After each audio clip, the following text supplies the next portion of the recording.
Esto es El Espejo de Vivian y Francesca, un podcast donde se habla, se escucha y se sueña fotografía.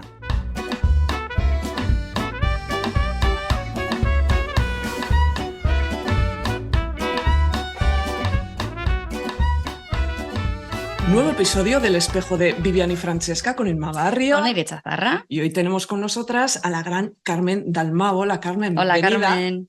Encantada. Bueno, bueno, Carmen no es fotógrafa, pero es que al Espejo de Vivian y Francesca no solo vienen fotógrafos y fotógrafas. Y eso es lo que nos gusta además, que Claro. sea un poco un contenido variado en torno a la fotografía. Claro, porque alrededor de la fotografía también giran otras profesiones o otras personas que tienen muchas cosas interesantes que contar y que aportar, porque es que Carmen, además, tampoco tenemos que justificar por qué tenemos a Carmen, porque Carmen es un montón de cosas. Carmen es profesora, es investigadora, es crítica, es conferenciante, es vicepresidenta de la plataforma del Centro de Fotografía e Imagen. Carmen, eres un montón de cosas. ¿Cómo tienes tiempo para todo? No, porque todas se encajan y complementan. Claro, en el fondo lo que hago... Bueno, tengo un planning en la pared, porque hasta ahora al principio lo llevaba en la cabeza. Luego tenía agendas y en el móvil no me apaño, la verdad. Sí. Y yo soy muy analógica en este sentido. Entonces al final me he comprado un planning maravilloso de pegar en la pared. Sí. Qué bueno. Y con eso me voy organizando. Pero en el fondo todas las actividades son caras del mismo poliedro. Espero que tus plannings no sean como los míos, que yo también soy muy analógica de apuntar todo, pero yo soy las que hacen los plannings para no cumplirlos y para ir luego un poco improvisando sobre la marcha. O para pensar que lo has apuntado y luego no lo has apuntado y pegarte susto. Pero estarás conmigo, Carmen, en lo tranquila que te quedas cuando haces un planning y lo tienes así en la pared, como dices tú, que parece que tienes todo organizado y dices, todo va a ir bien. Has hecho los deberes, pero solo la primera parte. Falta la ejecución. Luego la ejecución suele ser bastante más complicada. Me imagino que gran parte de ese planning durante los meses anteriores lo habrá ocupado este libro que tenemos aquí, que es un libro del que mucha gente habla y muy bien además, que es Elogio de la mirada, de Carmen Dalmau, lógicamente, por eso la tenemos también aquí. Es un libro que yo me he leído ya 2 veces, Carmen, y de hecho verás, la gente en YouTube lo puede ver, que lo tengo es subrayadito. Es muy buena señal. Cuando yo machaco mucho los libros, que a veces la gente me dice, jolire, ¿cómo has dejado el libro entre notas y subrayados? Digo, pero eso en mí es buena señal, porque si está muy limpio, malo. Es que no me ha llamado mucho la atención. Y a mí además me gusta encontrarme también con libros así, ¿no? O sea, el otro día me dejó Inma uno para leer y estaba con sus notitas y me gusta también ver qué es lo que le hace. Vamos a aprovechar a decir el título. Un paseo por la vida de Simone de Beauvoir. Que es buenísimo. De Carmen García de la la edición ilustrada. Maravilloso. Precioso. Yo soy un poco más de Simone Weil que de pues pero ese libro es maravilloso. Y es que está muy bien escrito además, y este también está muy bien escrito. Carmen, la tercera edición ya está. ¿Vais por la cuarta o está en la tercera? La cuarta. No, vale, es que antes se nos ha entrado la duda, digo, la tercera seguro, no sabíamos si la cuarta. La cuarta fue antes del verano. Y bueno, pues ahí va. La verdad es que estoy muy contenta. Como para no estar. Además está editado por Ediciones Clavo Ardiendo, que si no Roberto nos va a matar si no lo decimos. Que estamos muy contentos. Hola Roberto, aprovechamos. Hola, Roberto. Nos hemos acordado de ti, para que veas. Sí, y además fue súper generoso. Sí, ¿no? Sí. Además es que Roberto te contagia energía, es el típico que te contagia energía, que tiene energía para dar y tomar. Es otro de las personas, yo creo que honestas dentro de este campo nuestro, de la fotografía, y amigo de sus amigos hasta la muerte. Este libro, para el que o la que no lo conozca todavía, es yo después de leerlo un par de veces, la idea así general, si yo tuviera que resumir en una frase lo que es este libro, es una especie de reformulación de lo que es la fotografía, ¿no? Unido a una idea de liberación de la mirada, tanto por parte del fotógrafo, pero también por parte del espectador, ¿no, Carmen? Tú cuando empezaste con él, ¿cuál era la idea que tenías en la cabeza según ibas escribiendo este libro? A ver, yo al principio lo que tenía era de todo lo que yo había ido pensando a través de esos talleres que imparto, de las charlas, que pensaba en la fotografía y las contraprestaciones que me daban los fotógrafos. Por otro lado, pensaba que había que volver a reformular conceptos que se dan por básicos, por entendidos, por verdades establecidas y que a lo mejor no lo son tanto, ¿no? Dentro de la fotografía. Dentro de la fotografía, como dentro de cualquier otro campo, actuamos con alguien dice algo, ahí se queda como una verdad dogmática, inalterable. Y entonces yo pensé que ya era tiempo de empezar a pensar la fotografía a lo mejor de una manera más abierta, ¿no? Dentro de un contexto general de historia del arte y otorgarle su verdadera jerarquía y por tanto intentar enlazarla con el concepto del mirante, de un mirante activo, de un espectador, pero de un espectador que está en esta corriente de toda la historia de las imágenes, ¿no? Desde el cuadro que yo tengo atrás de arte concreto o el póster que tenéis vosotras detrás de esas dos fotógrafas, todo va generando un arquetipo visual del que la fotografía también forma parte en la misma jerarquía que el resto de las artes, ¿no? Y entonces yo creo que era tiempo, con 200 años, ya es viejecita la fotografía, como para poderla situar en su verdadero estatus, ¿no? Eso que decías de verdades que no se ponen en duda. Estaba pensando un poco que a veces funcionamos en fotografía como en muchas otras cosas con una especie de tabla de los 10 mandamientos, ¿no? Y uno de esos mandamientos que ha constreñido mucho la fotografía y que tú has querido un poco liberarla de eso, y de eso también hablamos con Joan Fontcuberta cuando estuvimos con él, es que la fotografía nació y se ha utilizado durante muchos años como una forma de certificar que algo es real, ¿no? Y eso también la ha limitado mucho, ¿no? Y yo creo que también en ese camino que inició la fotografía después, intentando establecerse como una disciplina artística, también eso le ha pesado mucho a la fotografía, ¿no? Completamente de acuerdo en ese sentido, y con Fontcuberta, por supuesto. Yo creo que al nacer la fotografía como certificado de realidad o aparente certificado de realidad, que nunca lo fue, es evidente que nunca lo fue, y desde el principio alteró esa realidad, pero al resto de las artes le vino muy bien también. O sea, a la fotografía le vino bien porque tenía una parcela acotada en la que poder desarrollarse en sus inicios, y al resto de las artes les vino muy bien porque dejaban de tener un competidor más, entre comillas, ¿no? Y entonces ha sido algo que ha estado funcionando, incluso aunque nunca fuera, ni siquiera yo creo que el propio artífice de la imagen era consciente que estaba haciendo un verdadero certificado de la realidad, ¿no? Porque desde el primer momento las placas se modifica no solo porque dices, bueno, estoy modificando la realidad porque la estoy encuadrando, la estoy cortando, no solo por ese encuadre, la estoy modificando por la gama cromática que estoy utilizando, por el punto de vista. El plano, eso el punto es. de vista, el plano, el propio negativo que altero porque me molesta la nariz del protagonista, ¿no?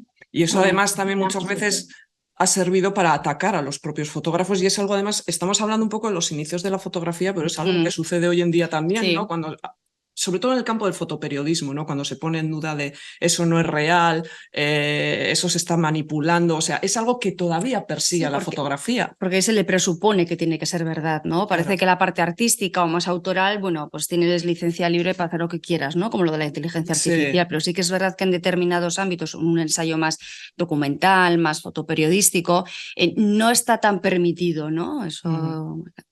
No, y lo cierto es que hay un esquema que cuando alguien que se aproxima a la fotografía desde la posición de mirante o de espectador, también funciona el esquema de que la fotografía es fotoreportaje de alguna manera, o la fotografía es documental, la fotografía, o sea, esos referentes que nosotros pensamos que no son realmente certificados del mundo tal cual es, sí hay muchos mirantes en una educación muy concreta de la mirada que tienen ya el marco preconcebido de que de que la fotografía debe ser así, de que la fotografía, o van a unas, yo desde mi experiencia, por ejemplo, en Galería Cero, ¿no? Mis exposiciones en galería, que siempre eran intentaban romper todo eso y eran fotografías de creación, autorales y muchos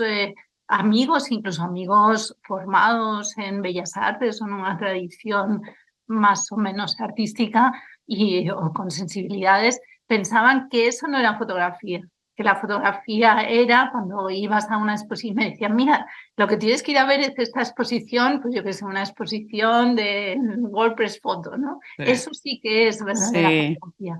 Entonces ese esquema sigue funcionando porque no tenemos, yo creo que también otro de los grandes déficits que tiene nuestro país es que no hay educación visual.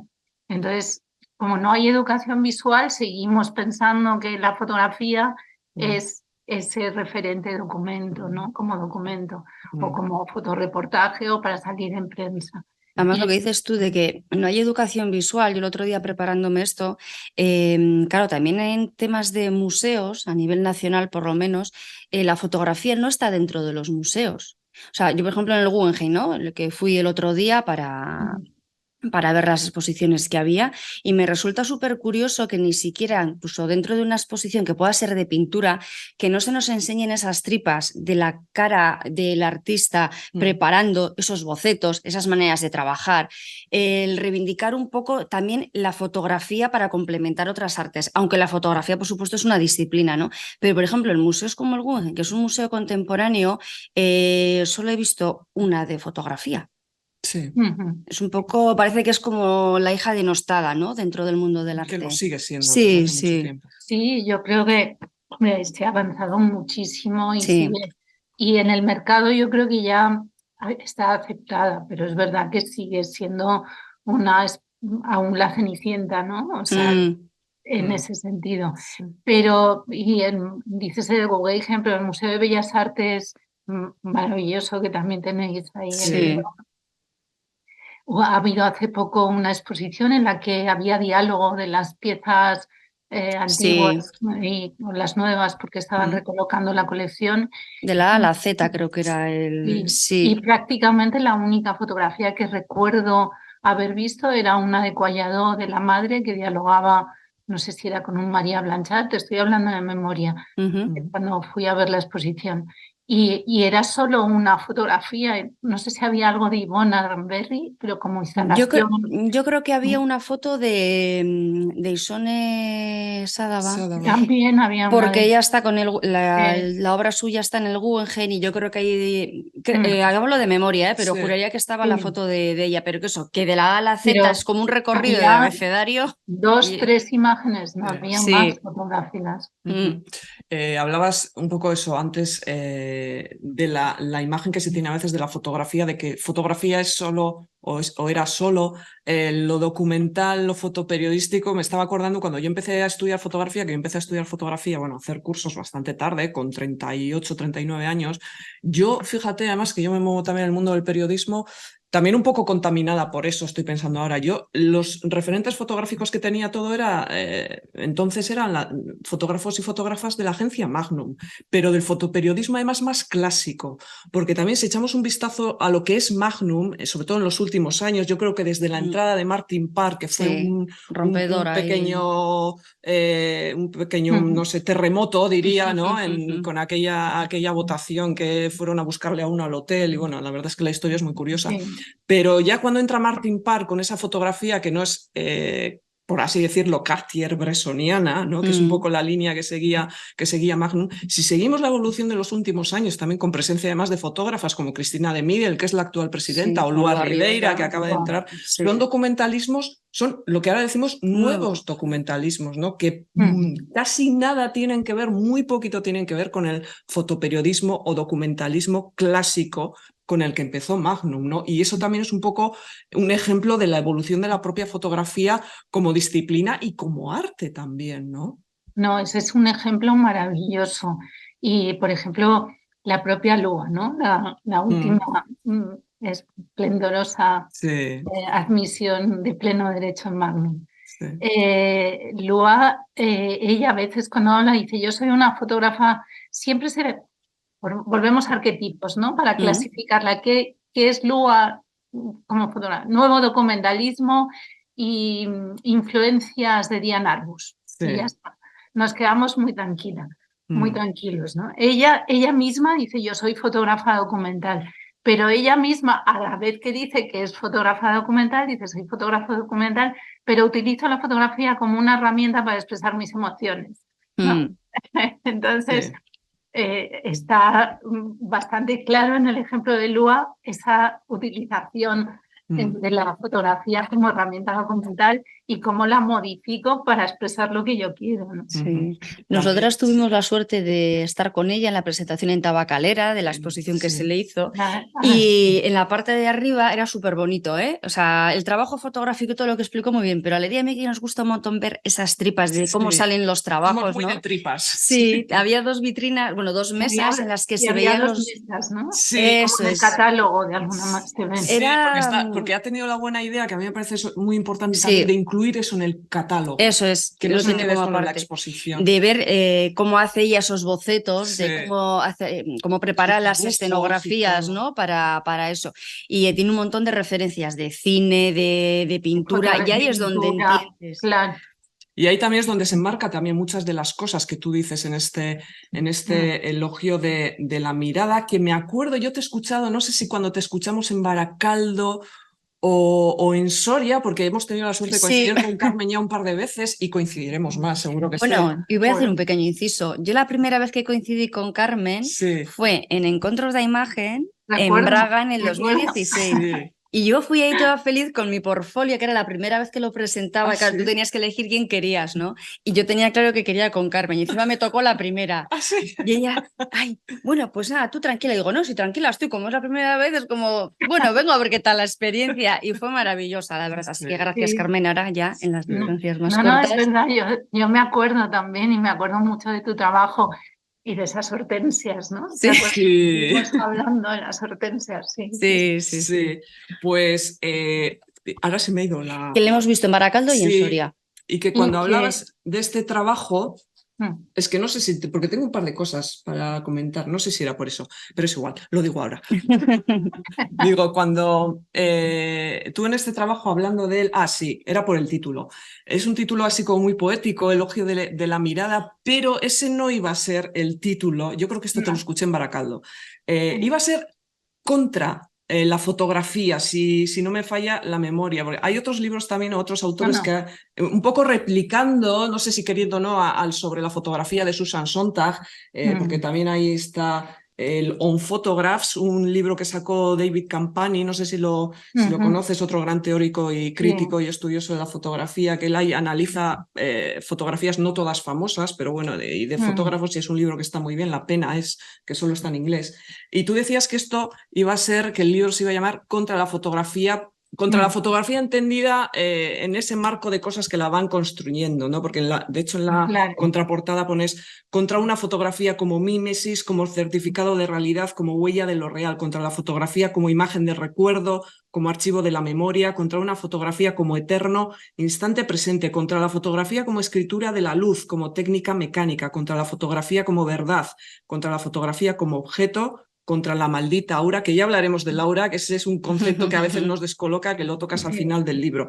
Es contra muchas cosas que la fotografía ha ido arrastrando, pero no solo cosas que han constreñido al autor, sino también a nosotros como espectadores, y a mí eso es algo que me gusta mucho de este ensayo, Carmen, porque yo siempre, cuando a mí me piden que hable de fotografía, yo siempre suelo hacer un hueco para el tema del espectador, porque me parece muy importante que vayamos interiorizando. Habrá gente que no esté de acuerdo conmigo, pero es que yo cada vez lo veo más claro, que vayamos interiorizando que tenemos que ser espectadores activos. Y también cuando hablamos con Foncuberta, él también lo que está haciendo en el fondo es pincharnos para que seamos desconfiados, pero en el buen sentido de la palabra, y que seamos analíticos con aquello que nos llega de las imágenes, porque hay una frase muy bonita en este elogio de la mirada, que es: cuando miramos creamos mundo, y a veces no somos conscientes de eso, ¿no?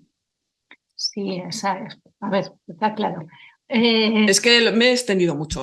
No, pero has dicho cosas fantásticas. Es verdad, el elogio de la mirada se iba a llamar Contra la fotografía. O sea, tu memoria Es que me llamó mucho la atención. No tengo buena memoria, pero eso se y me eso quedó. que no, pero la memoria es selectiva. Sí, es verdad. Y también va y viene, ¿no? Y es curioso, la memoria es otro mundo fascinante Sí, sí.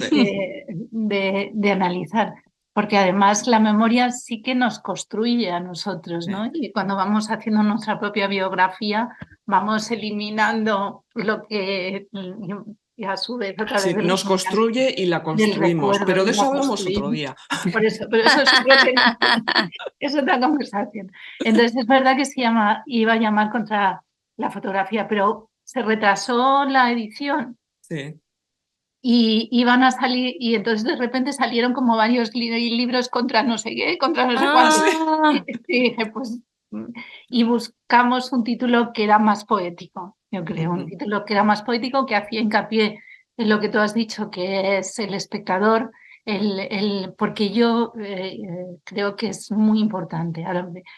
Y el contra se quedó en esa contraportada que tú has leído, ¿no? Que en el fondo, no sé quién me dijo, Castro Flores, yo creo que presentó el libro en la Real Sociedad Fotográfica, que fue maravilloso el diálogo, pero me decía, al principio pensé que iba a presentar un libro que estaba en contra de la fotografía.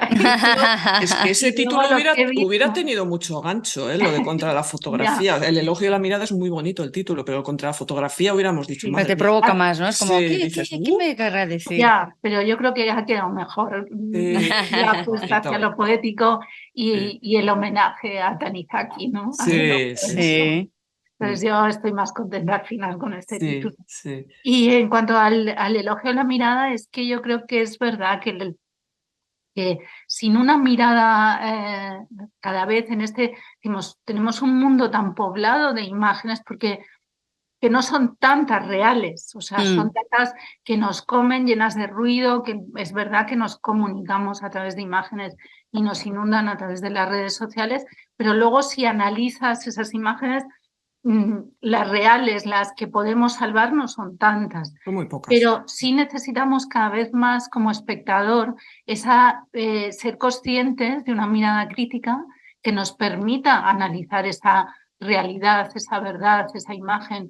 Y igual que lo hacemos con un texto y somos capaces de analizar, subrayar y descubrir dónde están los metamensajes, con la imagen tenemos que hacer, es que es cada vez más inapelable que tenemos que enfrentarnos a las imágenes desde el punto de vista crítico para controlar, dominar todas las verdades o posverdades o otras verdades que nos llegan, ¿no? Entonces es cada vez más importante, siempre es importante tener una posición crítica. Tú, Carmen, como mirante, por decirlo de alguna manera, tú hablas de que se puede hacer fotografía de varias maneras, ¿no? Con la cabeza, ahora nos lo explicas tú bonito, ¿eh? La cabeza, el corazón. Tú como mirante, ¿qué tipo? Bueno, explícanos un poquito qué partes crees que son las que determinan hacer una foto y cuál es en la que a ti te gusta más que te cuestionen. A ver, ¿qué partes? No sé, yo creo, cuando me refiero a que se pueden hacer fotos de muchas maneras, intento referirme que, claro, la fotografía, aunque yo, por un lado, me parece que es lo menos importante la herramienta que utilizas, pero es muy importante la herramienta que utilizas, porque muchas cámaras, según cómo te las coloques, a su vez estás transmitiendo, a eso me refiero. Yo como mirante, ¿sabes dónde me coloco? Pues mira, hay un libro que leí yo hace tiempo y que también es una delicia, que es biográfico, que es de Campbell, de un marchante, que se llama Mis galerías y mis pintores. Y a él, y además es, creo que se llama Mis galerías y mis pintores. Le preguntan, o él dice cuando, además era el marchante de Picasso, de Leyer, del arte cubista, ¿no? De vanguardia de la época. Y entonces dicen, pero ¿cómo diferencia usted un cuadro pintado de vanguardia de esa manera? Y como dice, porque se me encogen las tripas, porque se me encoge el corazón, ¿no? Qué bonito. En ese sentido, yo creo que hay una vibración emocional que te conmueve por dentro. También Bill Viola le oí una conferencia y que decía lo mismo. Yo viendo una imagen, de repente, no sé si era de una virgen, no recuerdo ahora, pero era del siglo XVI, o de repente empatizó porque su madre acababa de fallecer y esa imagen de una virgen dolorosa que tenía las lágrimas pintadas, que se le como que se reflejaba realmente el agua, le hizo a él llorar y empatizar de emoción, ¿no? Entonces, para mí las imágenes es cuando logran conmoverme de alguna manera, logran emocionarme. Se me encogen las tripas realmente, ¿no? Sí. Fíjate, me estoy acordando, ahora tal y como lo estás describiendo, es que me viene una frase, yo soy muy de citas, tengo memoria selectiva para algunas cosas. Es que hay una cita del fotógrafo Duane Michaels que a mí me parecía que describía muy bien. Él decía que la diferencia, como decía, el arte es aquello que te conmueve, el resto es decoración. O sea, él con esa sorna que tiene, pero sí que es verdad que al final a lo que aspira el arte de alguna manera es a conmoverte, ¿no? A tocarte esa fibra sensible, ¿no? Porque a veces te dicen, ¿cómo consigues llamar la atención, ¿no? del posible espectador? Pues tienes que conseguir algo tan sencillo y tan complicado como es conmover a la persona, ¿no? Pues con lo que tú hayas creado, ya sea una fotografía, sea una escultura, un cuadro o una videoinstalación, ¿no? Hacía referencia también, es que hay otro concepto que a mí me ha gustado muchísimo en este elogio de la mirada. Hacía referencia tú a cómo hoy en día estamos inundados de imágenes y eso a veces nos convierte en personas ciegas, ¿no? Hay una cita también de Saramago que a mí, estoy muy de citas, parezco Nadia. Sí. Dale. Bueno, yo el libro, el ensayo, pequeño Sí. ensayo, una de las cosas que algunos buenos amigos me han criticado es que tiene demasiadas citas. Pues yo no te voy a echar eso en cara, Carmen, porque yo soy muy de citas. Pues que a veces cuando están bien escritas y tú no sabes expresarla de otra manera, paso están, ¿no? Claro, es que ¿para qué están las fuentes? Claro. Tú igual te pones ahí a escribir párrafos y párrafos y dices, pues si este lo dijo muy bien en una frase. Mi origen inicial, mi formación inicial es de historiadora moderna y contemporánea. Sí. Y yo recuerdo que lo que aprendí realmente en la carrera es que había que ir a las fuentes. Eso. Qué aplicada, en Carmen. periodismo no dicen lo mismo, Carmen, o sea que...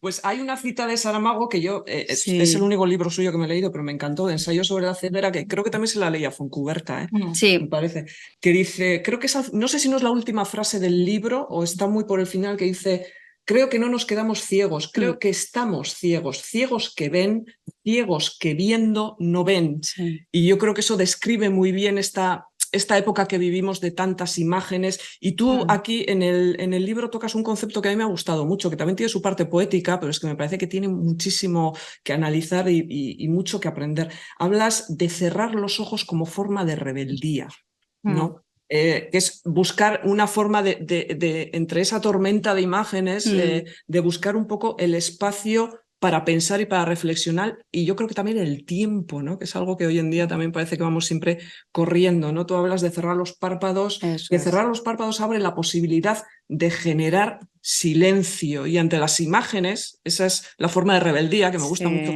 cómo lo expresas, ¿no? Para también tener ese tiempo de analizar y de ser críticos que comentamos. La imagen mental. Claro, esos son dos conceptos un concepto que he cogido de dos grandes pensadoras para mí. Una es Remedios Zafra, que es la que dice reivindicar que bajemos el párpado. Y para mí me parece una de las mujeres más potentes de pensamiento en relación con el arte que tenemos actualmente y con las imágenes. Y la otra es Siri Husband, que también, por ejemplo, el último libro que ha publicado Siri Husband dice que ella va al museo y se tira a lo mejor 2 horas delante de un cuadro, ¿no? Que normalmente va con su hija pequeña y entonces lleva a la hija pequeña, o llevaba a la hija pequeña para que se sentara en el suelo con lápices y cuadernos, detenerla, pero dice que nadie puede al final aguantar su ritmo, ¿no? de ese espacio de silencio que necesita para reflexionar. Y es que yo creo que es fundamental reivindicar ese silencio para poder distinguir el ruido que nos rodean. Fíjate, eso que contabas de Siri Husband, que no sabía la anécdota esa de que va a los museos con su hija y le lleva unos cuadernos para pintar. Eso era, fíjate, qué curiosas son las cosas. Eso era lo que hacían los padres de Francesca Burman. cuando iban con sus 2 hijos, viajaban mucho a Italia, Sí, a Italia, es en verdad. verano. Y allí aprovechaban pues para recorrer museos y galerías de arte, y lo que hacían para los niños, para Francesca y su hermano, que eran todavía pequeños, es darles un cuaderno con pinturas, y lo que hacía Francesca Budman era intentar reproducir las obras de arte que allí veía, y ella intentaba pintarlas, y hay incluso alguna foto, creo, de ella pintando. O sea que la hija de Siri Husband igual es una futura Francesca Budman. Pero a mí eso, por ejemplo, con los niños me parece muy importante. Hablábamos de la falta de cultura visual y la falta de cultura artística en general, pero bueno, la visual es aquí la que nos interesa. Pues aprovechar esas visitas que a veces decimos, no voy a ir al museo con los niños porque los niños se van a aburrir y tal, pues darles esa no sé cómo decirla, no quiero llamarle tarea, ¿no? Pero ese reto, por así decirlo, de darles unas pinturas y una hoja en blanco, y que ellos mismos, porque la creatividad de los niños es maravillosa, y según vamos creciendo a veces se nos van cortando las alas en ese sentido, ¿no? Que a veces da muchísima pena. Pero ¿no? yo creo que a veces no se cortan las alas. O sea, se cortan siempre, no a veces. Yo lo he experimentado con mis hijos y ahora con mis nietos. Hasta los 5 o 6 años los niños tienen una manera de representar la realidad completamente libre. En cuanto empiezan ya en un sistema escolar establecido y ya empiezan a pintar formalmente, como en teoría hay que codificar, ¿no? Esto no es una pipa, pues empiezan a pintar la pipa como hemos codificado que es la pipa. Y yo con mi hijo hasta los 4 o 5 años iba a una escuela, luego el colegio también lo era, pero en las clases de dibujo no. Iba a una escuela muy libre, además iba a talleres de pintura pues, con amigos pintores, y tenía una capacidad de mezclar colores, de hacer formas. Y entonces llegamos al colegio pues con 5 o 6 años y le apunté a las clases de pintura, ¿no? A la escolar de pintura. Y la primera exposición me quedé horrorizada porque todos los niños del taller habían pintado 2 cerezas. Pero igual. Exactamente igual, y era toda la sala rodeada de cerezas exactamente iguales, ¿no? Y el profesor súper orgulloso. El niño no aguantó el segundo trimestre y dije, el niño, claro, cambiemos a otra escolar, ¿no? Pero eso es lo que suele pasar, ¿no? O no te sales, ¿no? Te ponen la forma para que no te salgas al pintar y te empiezan, y eso a partir de los 5 o 6 años realmente ya es muy complicado salirte de esa manera en la que te están enseñando. Mira, yo recuerdo, hacía que no me acordaba de esto, pues de una vez que tuve que revisar para hacer un taller de foto, ¿no? en Donosti. Me acuerdo que a mí, yo en general no he sido muy buena estudiando, sobre todo cosas de ciencias, o sea, ya cuando me pasé de colegio público a privado con las monjas, eso sí queda para otro podcast, pero bueno, me acuerdo, eso sí, gimnasia, las cosas que fuesen de leer o tecnología, o sea, pretecnología, todas estas cosas, eso siempre muy bien, ¿no? Y me acuerdo que lo que dice Carmen, que tienes que dibujar pues lo que te dicen y tal, y me acuerdo que un día, y claro, yo no sé lo único en lo que sobresalía, y gimnasia, era lo que sobresalía, lo demás, pues no. Y me acuerdo que siempre era como sobresaliente en pintura. Y un día nos dijo Nati Penza, me acuerdo de la profesora. Dijo, bueno, hoy dibujar lo que queráis. Y dibujé como una especie de alcachofa, pero yo no sabía tampoco, o sea, no tenía ni las hortensias que haces. Sí, bueno, pues era. Pero fíjate de dónde saqué la idea, de una barandilla de metal. El pomo de arriba, que a veces tienen esa forma como de alcachofa, de hojas así. Y me acuerdo que son muy bonitos muchas veces. Pues dibujé eso. Y pinté cada parte de diferentes azules, y me acuerdo que me suspendió y yo iba como súper contenta porque había sido una creación mía y lo pasé fatal.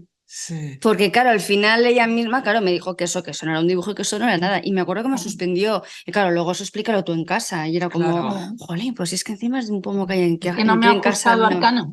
Eso es. Me acuerdo, ahora le he visualizado el dibujo este azul. Yo me acuerdo de un taller que hice de fotografía con, ¿cómo se llama este fotógrafo? Georgi Pinkasov. Y es una frase que me quedé yo de ese taller, es lo de tenéis que fotografiar como niños y editar como abuelos. Y me pareció también una de esas frases que se te quedan y que expresan muy bien muchísimas cosas para las que a veces utilizamos párrafos y párrafos y párrafos, ¿no? Pero es verdad, y yo cuando cojo la cámara, que yo no soy fotógrafa, pero para mí coger la cámara es un divertimento sin más, lo hago sin ninguna pretensión ni de contar nada, ¿eh? O sea, yo hago fotos de lo que me sale. Pero sí que noto esa libertad que a veces no notas en otras cosas, ¿no? Y a veces estaba pensando, cuando tú estabas hablando... Hombre, también depende de dónde estudies, ¿no? Pero a veces cuando nos ponemos a estudiar fotografía, que yo creo que es necesario, ¿eh?, hacer cursos de fotografía, sobre todo también para algo muy importante que también hemos pasado por alto, que es dominar la herramienta. Tú te tienes que sentir cómodo con la herramienta, ya sea un pincel, ya sea una sierra o ya sea hay lo que que conocer sea. la técnica. Pero tienes que estar cómoda con la cámara para poder expresarte bien a través de ella, ¿no? Yo creo que en ese sentido también, y a la hora de aprender luego ya ir puliendo cosas como la narración y tal es necesario, pero a veces junto con eso no se suele coartar un poco la creatividad. Hombre, depende del profesor y de muchísimas de los cosas, estilos, ¿no? de las escuelas. Pero a veces la formación reglada tiene esa doble cara que a veces se corta la creatividad, ¿no? En aras de ir haciendo las cosas como se supone que se tienen que hacer, ¿no? En ese momento. Claro, no, pero yo creo que es también volviendo a las citas, ¿no? Hay que saber la técnica para romperla. Eso es. Lo que comentaba Picasso. Entonces yo creo que la técnica es fundamental, como es igual que cuando escribes, hay que saber gramática, porque Claro. es inevitable, y construcción sintáctica de las frases, porque si no es difícil que te entiendan. Pero entonces la técnica es importante, pero es importante para que la domines y sea capaz de que a través de ella puedas expresar lo que quieres expresar. Pero no es la protagonista. O sea, uno de los argumentos que he desarrollado aunque creo haber desarrollado en el ensayo, es que la técnica es importante, pero no puede ser la protagonista, porque que haya sido la protagonista en la fotografía es lo que ha hecho, es ese lastre, esa bola que arrastra la fotografía, ¿no? Atada, es lo que ha aprisionado a la fotografía demasiado. Igual que en pintura es evidente que hay que aprender a pintar y que si no sabes las reglas de cómo y no haces manchas y carboncillo y no sé qué, no lograrás a través de la pintura expresarte, pero la pintura nunca ha presumido de que sabe unas técnicas maravillosas. Y sin embargo, la fotografía pone por delante primero qué tipo de cámara utilizas, antes que nadie le pregunta a un pintor por qué utilizas óleos y no acrílicos y no sé qué. O de qué marca es el pincel que utiliza. ¿no? Ya. Sí, sí. Otra idea importante también que está contenida en este libro es la anécdota que contabas tú de tu hijo, de esa exposición de cerezas. Me ha recordado esta idea que está en el libro, y es que qué bonito hubiera sido esa exposición si cada uno hubiera hecho las cerezas como le hubiera gustado, ¿no? Su propia interpretación, porque sí que es verdad que parece una tontería, pero a veces hay que decirlo. No vemos las cosas igual, o sea, cada uno ve las cosas a su manera, dependiendo pues de tus experiencias vitales, de tu formación, de muchísimas cosas, ¿no? Y tú citas... Yo creo, fíjate, yo sí me gusta decir que sí, que todos vemos igual, porque ver al final es un acto sensorial que depende de una categoría de los sentidos, ¿no? Que depende de cómo está construido nuestro ojo. Bueno, al final si somos astigmáticos, miopes, pues tampoco vemos igual. ¿no? O daltónicos o lo que sea. Pero lo que está claro es que no todos miramos igual, porque mirar ya sí que incluye todo este bagaje del lugar en el que hemos nacido, pues si nuestros padres van al museo con nosotros y nos enseñan, nos llevan el cuaderno porque la mirada es una interpretación al final, ¿no? Claro. Ahí jugamos con la interpretación. Me gusta la cita que tú incluyes en este libro de Ansel Adams, que dice que en mis fotos siempre hay dos personas, que es el fotógrafo y el espectador, y volviendo un poco a la importancia de ese espectador. Yo hace poco me di de morros, pues, diciéndolo así un poco a lo bestia, con otra cita de Ansel Adams, que creo que se la leímos a algún otro invitado, sí, que también hace un poco de referencia a la mochila que nosotros llevamos encima cuando miramos e interpretamos esas fotografías o esas obras de arte en general, ¿no? Que dice, no haces fotos solo con la cámara, las haces con todas las imágenes que has visto, con todos los libros que has leído, con toda la música que has escuchado y con toda la gente que has amado. También tiene su parte poética, pero yo creo que es una cita. Claro. Porque las obras, a mí me interesa mucho la relación también del espectador con la obra, ¿no? Como a mí me parece que es un diálogo al final, lo que es la obra es lo que el autor ha querido plasmar más la interpretación que tú haces, ¿no? Y al final también hilando un poco con el fotoperiodismo y cuando decimos, no, es que esa imagen es manipulada o manipula, aunque no esté manipulada con Photoshop, pero manipula la realidad, es que no podemos interpretar todas las imágenes igual y depende quién la mire, puede interpretar una agresión como un gesto de ayuda. Claro. Llevándolo un poco al extremo, ¿no? Y el arte, y lo bonito del arte es eso, ¿no, Carmen? El tener ese espacio también para el espectador donde tú puedes montarte tu propia historia, ¿no? En base a una imagen que igual en principio el autor, su intención era una que no tiene nada que ver con eso. No, yo reivindico además ese papel. Muchas veces en mi papel de comisariado, ¿no? En estas facetas que decíais que todas son la misma. En mi papel, yo reivindico la libertad de poder interpretar la obra de arte al margen de cómo la interpretó el artista y generar una narración propia en la exposición que estás comisariando, ¿no? Y darle a lo mejor un sentido completamente distinto al que originalmente tuvieron esas obras o esas piezas, porque me parece legítimo precisamente que cada espectador, una obra de arte, una vez que la sueltas al mundo, ¿no? Efectivamente el artista le puso unas cargas de significado, pero yo reivindico esa libertad de lecturas y de reinterpretación y además una obra, según en qué contexto, según qué obra estás viendo a su lado, va a dialogar de manera distinta. Si no es lo mismo que la veas yo que sé, en una isla como Mozambique, una exposición o una pieza concreta de arte occidental, a que veas una obra de arte africano en el Guggenheim, por ejemplo. ¿no? Y como además esos fuera de contexto generan lecturas distintas, ¿no? El arte africano, por ejemplo, es desde el concepto que tenemos en Occidente, incluso el propio término de arte africano, porque es ya un ente artificial, ¿no? Pero yo reivindico esa posición, además otra de las cosas maravillosas que tienen las obras de arte no solo es las lecturas y relecturas, sino que vistas en otra época también adquieren significados distintos, ¿no? Los bisontes de las cuevas de Altamira, vistos hoy en el siglo XXI, les podemos dar una lectura muy distinta, cuando además ni siquiera sabemos qué lectura tenían originalmente ni para qué sirvieron. No sabemos si eran ritos chamánicos, han pasado por miles de hipótesis interpretativas. O ritos chamánicos o decorativos o de caza o sexuales y no sabemos realmente, y hoy les podemos dar una interpretación que se ajuste más a nuestra manera de ver esas imágenes, ¿no? Pero ese anacronismo que tienen las imágenes incorporadas me parece que es absolutamente fascinante. Además, yo creo que es incluso necesario porque provoca el debate.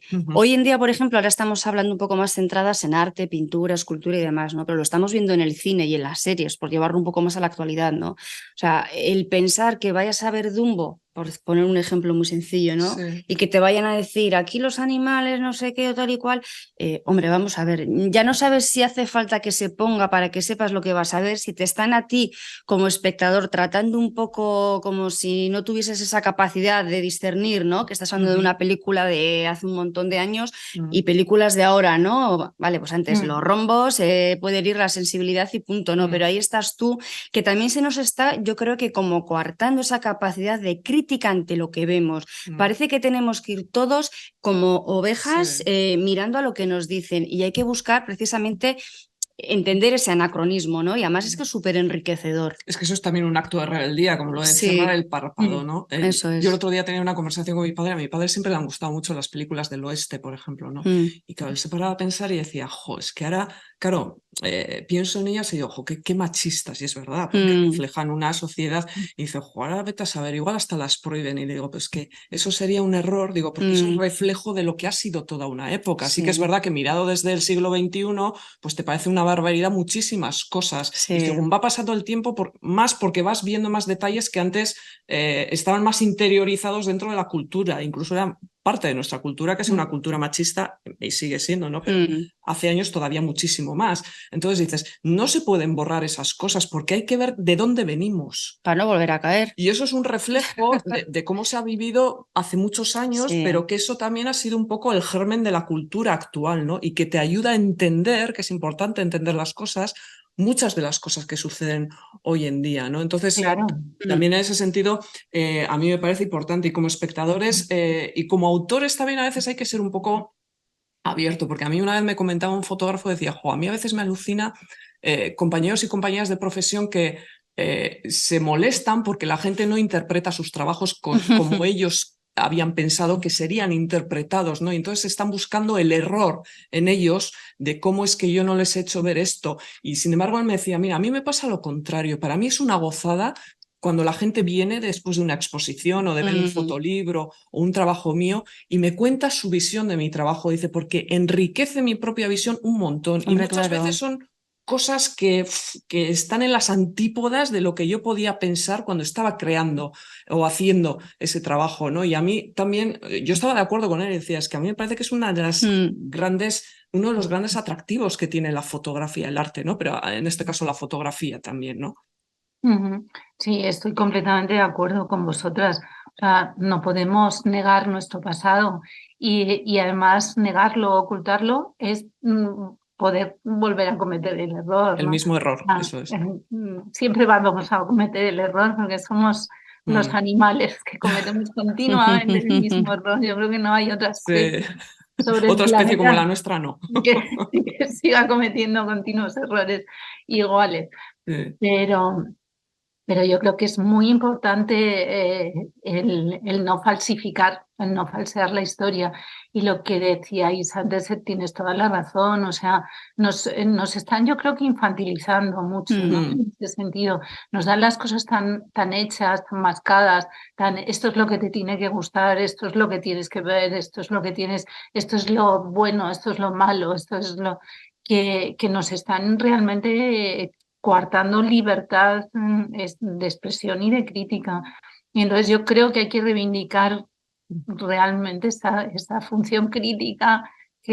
Porque al final también eso se junta con la necesidad que tenemos todos, en mayor o menor medida, de gustar. Digo como creadores, en general también, pero como creadores. Yo te quería preguntar en ese sentido, se me ocurre es que también... Instagram, ¿no? Que al final la vida amable, ¿no? Y la vida bonita, ¿no? Tú que también participas, bueno, tú eres profesora también en escuelas de fotografía y participas en visionados y ves muchos trabajos. ¿Tú percibes en las fotógrafas y fotógrafos de hoy en día que a veces se coartan a sí mismos por querer gustar?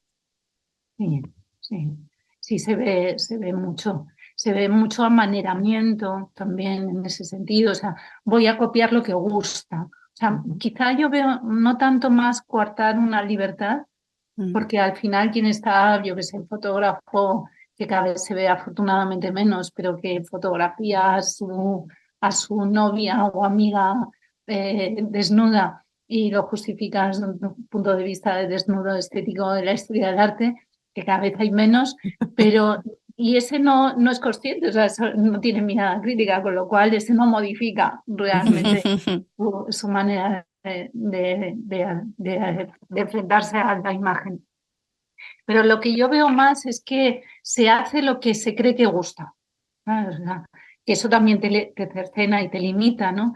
Pero trato los temas que sé que están de moda o trato el tema de esta manera que sé que va a gustar, pues al modo de, ¿no? Ahora está de moda, pues Cristina de Mí, de Lua Rivera, por citar ejemplos que habéis dicho antes de Magnon, pues voy a trabajar al modo de, ¿no? Entonces eso es lo que yo sí observo mucho, ¿no? Que es difícil trabajar en tu propia mirada, ¿no? Sí. y si utilizas mucho lo que ya se ha hecho o lo que está de moda. Está de moda, ¿no? Voy a lanzar una pregunta que no sé muy bien a ver cómo vamos a desarrollar esto. Bueno, pregunta. Cuidado que va. Las mujeres estamos de moda, ¿no? Estamos de acuerdo en el sentido de que estamos, por suerte, aunque estamos sufriendo picos un poco así muy intensos a nivel de feminismo, pero que eso es bueno, porque al final cuando hay meneo y cuando molestas es cuando hay. La visibilidad es buena, ¿no? Pero yo sí que creo que precisamente como estamos en una ola tan interesante de feminismo, de mujeres fotógrafas y demás, se está abusando quizás de eso, ¿no? De coger trabajos de mujeres por ser mujeres, de tratar un tema de mujeres, porque al final yo creo que eso va incluso en contra de la propia idea del trabajo de mujer como fotógrafa, ¿no? Parece que es como carta libre o barra libre, ¿no? Que todo vale. Que se utiliza más como marketing, ¿no? Eso más es. que como puesta en valor de un trabajo, ¿no? Eso tú lo ves porque tú estás más en escuelas y cosas así, ¿eh? Nosotros... A ver, yo creo que es verdad que muchas veces estás o están porque somos cuota. Sí. Está claro, ¿no? Pero yo creo que si no se establecen las cotas, no estaríamos de ninguna manera. Sí. Entonces, claro, es un arma de doble filo, pero yo creo que al final hay que forzar las cotas. Las cuotas. Las cuotas, sí. Porque es que si no, y sobre todo en este mundo de la fotografía, cuando yo empecé a ocuparme de él, que puede, bueno, ahora siempre que pienso en si yo tuviera 20 años menos, igual no son 20 y son 30, pero... Déjalo en 20, es igual. Pero que es este verso de Ángel González que es tan maravilloso, ¿no? Ese poema, si yo tuviera 20 años menos. Pero cuando yo empecé hace 20 años menos a ocuparme de la fotografía, porque empecé a colaborar con una escuela de fotografía, es que prácticamente era yo la única mujer. El resto era todo hombres. Entonces yo creo que ahora la cosa, el máster desde hace unos años lo dirige una mujer y ahora lo dirige otra mujer. Hay profesores, yo creo que sigue habiendo más profesores, pero la cosa se está ya equilibrando, ¿no? Entonces yo creo que ha sido necesario esa concienciación, esas cuotas, ese trabajo, me parece necesario. Y además, una vez que estás, porque eres cuota, muchas veces, luego te cuesta el doble tener que demostrar. Sí, eso, el tener que demostrar. Solo porque eres cuota, ¿no? Sí, porque parece que estás permanentemente bajo la lupa, ¿no? Que tienes que estar justificando todo el rato que estás ahí porque realmente vales y no por cumplir una cuota. También yo creo un poco Inma también iba por el tema de que muchas veces a veces se nos pone en primera línea, pero luego los centros de decisión suelen ser todavía, y ahí hay todavía mucho que... En la cúspide, ¿no? Que rascar. Son predominantemente masculinos. No, es cierto, porque por ejemplo en esta escuela inicial de la que hablo, al final el cuadro directivo, los directores son hombres. Entonces, eso es. Tú puedes ser directora de máster, tú puedes ser directora de galería, tú puedes ser, pero la decisión, el techo de cristal es eso es. Ahora te voy a pedir, Carmen, que te mojes un poco, pero un poquito solo, ¿eh? Porque Carmen también, entre todas esas cosas que también es comisaria y presidenta del jurado del BAFEST, que es un festival sobre mujeres fotógrafas que tienes... Sí, estamos cerquita, ¿no? Sí, que tienen alguna cosita, pero no sé cuándo. Sí, en Baracaldo, y un poco hilando con este tema de la presencia de la mujer, a veces también cómo se feminiza todo. Yo a veces me he encontrado con un concepto que me resulta un tanto, no sé cómo decirlo, confuso muchas veces. Cuando la gente habla yo por ejemplo no me suelo sentir muy cómoda, cuando la gente habla de la mirada femenina en fotografía, porque me parece que muchas veces es simplificar y es un determinismo que a mí personalmente no me gusta mucho, ¿no? Yo creo que por ser mujer sí puedes tener cierta sensibilidad hacia algunos temas, pero a veces es más por tu experiencia, que ahí pesa que seas mujer, vital, que no por el hecho, no sé si me estoy explicando muy bien, por el hecho de ser mujer realmente, ¿no? Tú, por ejemplo, en este festival donde se ven diferentes trabajos, diferentes autoras de muy diferentes sitios, con sensibilidades muy diferentes, ¿hay un denominador, tú percibes un denominador común como para hablar de mirada femenina en fotografía o no? ¿O es una forma de simplificar todo? A ver, como Esta es siempre la pregunta. La pregunta. No, a ver, yo creo que hay una mirada dominante heteropatriarcal masculina. Y muchas fotógrafas también están bajo esa mirada dominante. Y entonces no tienen una mirada muy específica, sino que tienen la mirada dominante. Entonces, cuando pones muchos ejemplos, dices, bueno, pues no, es que es una mujer, es una fotógrafa que está bajo la mirada dominante con esquemas de mirada de género masculino. ¿Existe una mirada femenina? Pues yo siempre me gusta poner un ejemplo de pintura clásica, ¿no? Que es Artemisa Gentileschi. Entonces, ahí existe frente a Caravaggio, por ejemplo, una mirada diferente. Ese es un muy buen ejemplo. Frente a un, es un tema clásico que tratan todos los pintores, ¿no? Dalila cortándole la cabeza a Sansón. Y sin embargo, si miras su imagen, que no se diferencia iconográficamente nada de las del resto de sus compañeros hombres, sin embargo, hay gestos que sí incorporan una mirada diferente. Entonces, hay veces que sí se ve esa mirada diferente al tratar determinados temas, hay otras veces que no. O sea, por ejemplo, una mujer haciendo desnudos, como puede ser Imogen Cunningham, que hace los desnudos femeninos maravillosos, tiene una mirada diferente a como la puede tener Stiglitz, ¿no? Cuando está fotografiando a Julia O'Keeffe. Entonces, hay veces que existe una mirada de género y hay otras que no. Entonces, ¿podemos hablar en general de que todas las mujeres fotógrafas tienen una visión propia? No. No, porque no todos los fotógrafos tampoco la tienen. Quiero decir, por el hecho de ser hombre, tampoco tienes que tener una mirada masculinizada de una forma muy estereotipada, ¿no? De hecho, Imogen Cunningham también hizo imágenes de desnudos del marido que creó bastante escándalo. Hombre, la universidad, ahí en el césped. Claro, es un buen ejemplo, ¿no? De cómo ella sí tenía una mirada que modificaba. Pero no todas las fotógrafas son como ella, ¿no? Claro. Carmen, ha salido muy bien de esa pregunta que he puesto ahí en un pequeño brete. Vamos a ir terminando ya porque estaríamos hablando de un montón de tiempo. Yo no quería dejar pasar para terminar el tema del Centro Nacional de Fotografía e Imagen, que es algo que nos preocupa a todos. Tú eres vicepresidenta de la plataforma por la creación de este Centro Nacional de Fotografía y que el pasado 18 de julio el gobierno aprobó por fin ese Real Decreto para la creación de ese centro nacional que ya tiene un presupuesto. Hemos estado sudando hasta el final, ¿eh? Sí, yo sigo sudando. Llegamos a las elecciones. El último round. Sí, ha sido casi sobre la campanada, que suelen decir, sobre la bocina, que nosotras estuvimos en Soria, también estuviste tú, en un fin de semana que a mí me pareció maravilloso allí encontrarnos. Un reencuentro precioso. Sí, todos, y yo creo que además el ambiente fue hasta mágico, o sea, yo realmente volví encantada, ¿no? Y afónicas volvimos. Sí, bueno, eso fue aparte. Y casi no llegamos porque empezó a nevar. Sí, pero eso es verdad, una nevada. Eso es un poco la épica del viaje que hicimos. ¿En qué momento nos encontramos ahora, Carmen? Después de ya aprobado este Real Decreto, ¿cuál es el siguiente paso? ¿En qué está trabajando ahora mismo la comisión?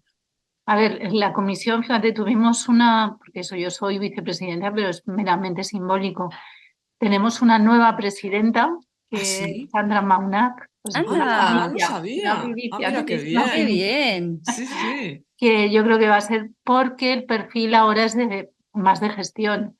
Y Castro, que ha sido maravilloso presidente. Y que ha trabajado un montón. Que ha trabajado y ha sufrido mucho también, hay que ponerlo encima de la mesa. Además ha sido de los que ha hecho intentos desde hace mucho tiempo hasta que lo ha logrado. Ha decidido, y yo creo que con buen criterio, aunque nos ha dolido mucho desde el punto de vista emocional, pero apartarse a un segundo plano, sigue formando parte de la comisión, pero ya no ya no es necesaria esa representación de un fotógrafo, ¿no? Ahora, porque además yo creo que uno de los éxitos de esta vez de la plataforma ha sido que no solo hay fotógrafos y fotógrafas, sino que hay perfiles distintos dentro de este campo. Y eso es muy importante. Es que hay que gestionar mucha cosa que hay por detrás. Y la fotografía no es solo fotógrafas y fotógrafos, no. Claro, entonces hay gestores, hay comisarios, y yo creo que eso es lo que ha dado una fuerza y un perfil distinto. Entonces, en esta última asamblea que tuvimos, que ha sido hace poco, yo creo que fue la semana pasada, no sé por qué tengo ya los tiempos, que empieza el septiembre y todo se agolpa, decidimos, entonces es honorífico, ¿no? Pero lo de porque hay que... Como asociación tienes que poner nombres y ya está. Sí, tienes que tener una cabeza visible también, ¿no? Claro, hay un trabajo conjunto. Y entonces, ¿cómo estamos como plataforma? Pues vigilantes activos. Vigilantes activos de que, de hecho, hay una reunión, creo que la semana que viene, no, la siguiente, con el Ministerio, para que nos cuenten, por ejemplo, los planes de reforma o que el proyecto de reforma del edificio, para intentar contarles qué es lo que nosotros con expertos pensamos que el edificio debe reunir, características de salas de exposiciones, de conservación, de distintos espacios necesarios. Entonces, en este caso, la plataforma, pues teníamos varias opciones, ¿no? Bueno, y hemos conseguido nuestro objetivo, que es que haya por fin un Real Decreto. Que parece increíble, todavía yo no me lo creo del todo. Claro, podemos disolvernos, que estuvo encima de la mesa, o podemos seguir vigilantes hasta que la cosa siga ya más encaminada. A los políticos hay que vigilarles siempre, Carmen. Claro. No se les puede dejar ahí sueltos. Entonces, de momento hemos optado por seguir con una vigilancia activa y eso es lo que vamos a intentar hacer. Qué bien. Lo de Soria fue muy bonito porque además lo de Soria lo que quisimos es que se implicara que fuera visible a la comunidad fotográfica y a la propia ciudad de Soria, ¿no? Que se implicaran también en el proyecto, que no fuera una nave espacial que de repente aterrizara. Yo tengo experiencia de haber formado un centro en un pueblo de La Mancha y realmente tenía esa sensación, digo, estamos haciendo, fue un centro de holografía, digo, tengo esa sensación, estoy haciendo algo que es ajeno y no logramos realmente incardinarlo con la población. Entonces yo creo que en Soria es importante incardinarlo con toda la estructura, además tienen una escuela de arte maravillosa con unas fotógrafas y unos fotógrafos maravillosos en la propia ciudad, tienen un Soria, tienen un festival, o sea que también tienen una infraestructura que hay que potenciar. Y ahora estamos volcados hacia la creación de un nodo virtual para poder ya empezar a enlazar, hacer exposiciones. O sea, el centro va a tardar, porque hay obras. Necesita su tiempo. Bueno, aparte que el espacio es bien grande. Sí. Claro, pero se pueden hacer un centro virtual que pueda ir haciendo exposiciones, que pueda ir haciendo convocatorias, que pueda ir uniendo archivos. Entonces, estamos volcados, por un lado, en la realización de ese centro virtual y, por otro lado, se va a desarrollar también un encuentro internacional de centros dedicados a la fotografía para generar otro libro blanco, igual que se hizo en las jornadas de Alcalá. Entonces, bueno, yo creo que nuestro papel es ese, ¿no? De aportar ideas, aportar pensamiento y estar ahí. Y vigilar. Pues que se vayan acostumbrando en Soria. Además es importante también crear red con esa red que una varios centros y que esté siempre intercomunicada y activa, pero que se vayan acostumbrando en Soria a nosotras porque estuvimos ahí tan a gusto. Sí, es que además, fíjate que fue la excusa para conocer Soria. Sí. Y además decíamos, y 2 horas y media desde Bilbao. Nosotros encima que lo tenemos tan cerca, estamos encantados. Y luego también veníamos de la pandemia también y de poner Sí. cara y cuerpo a mucha gente con la que teníamos una relación virtual como esta que nosotras estamos haciendo ahora, aunque ya nos conocemos en persona, pero también eso te da como... Y reencuentros, todo. Sí. Y luego lo hemos comentado más veces, ¿no? Que creo que nunca se ha visto tanto fotógrafo por metro cuadrado Sí. y no tenemos fotos de nosotros, de me he reencontrado Sí, con no sé hacemos quién. la de grupo, Y de repente pero- decimos, pues si no tenemos pero fotos de con veías- los que comimos, pero con lo que te vas a tomar veías- algo. Veías muy poca gente Hablar, con la cámara en la hablar. mano, ¿eh? Quiero decir Sí. que nosotras también nos fuimos y cuando Sí. poníamos en el coche dijimos, qué pocas fotos. Bueno, de hecho hicimos el domingo. Sí, Cuando... antes de volver casi, pero qué pocas Es fotos, que verdad. por una parte es buena señal porque has estado tan a gusto que ni te has Sí. acordado de sacar la cámara, ¿no? No. Pero es verdad que, No, pero- como dicen en casa del herrero, cuchara de palo, ¿cómo Sí. es eso? Cuchillo.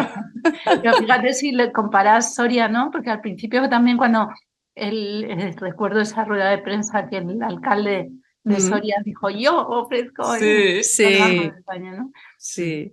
Entonces hubo al principio desde plataforma y decían, pero y Soria y no sé qué, y tanteamos otras opciones, pero yo siempre decía, pero Soria, ¿por qué no? ¿Por qué no Claro. Arles, ¿no? Los encuentros de Arles. claro. Claro. Arles está igual de atrás mano que Soria, ni más ni Sí. menos, ¿no? Mm. Y sin embargo, todos los primeros de julio nos encontramos en Joder, ahí Arles. tienes Albarracín también, hay Claro. muchos sitios que no son, porque sí que es verdad que Claro. siempre hay tendencia de hacer Madrid, Barcelona. Claro. Sí. eh, Bueno, eso es lo bonito, ¿no? De que esté en Soria, creo yo, que al Y final es una no quedas ciudad- todo en los mismos sitios. claro, ¿no? Y además es una ciudad que permite, es muy yo creo que amable. estas ciudades pequeñas Sí. A mí con me un encantan, casco además. cerrado permiten que haya lo que decís vosotros que sucedió, ¿no? En la jornada, que haya Sí. encuentros horizontales, que Sí. puedas charlar tranquilamente, distendidamente.